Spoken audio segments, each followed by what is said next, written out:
Hey guys, it's Shanae from WTI. So I wanted to show you guys something that has been a big help to me as a mom of two very busy boys, and that is the Jolly Jumper.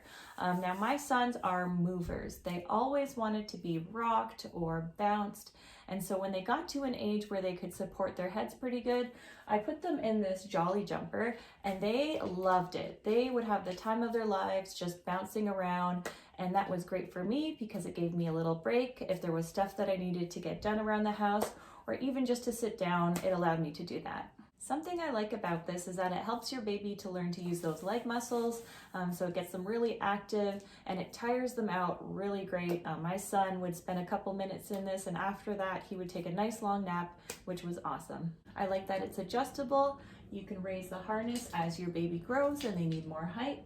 It's very easy to set up and take down. Once you fold it together, you can just prop it up against a wall and it takes up to no space. So I just love what a big help this has been. It's kept my baby happy and busy. So if you have a little mover out there, give this a try. I think both you and your baby will appreciate this, and that's my point of view.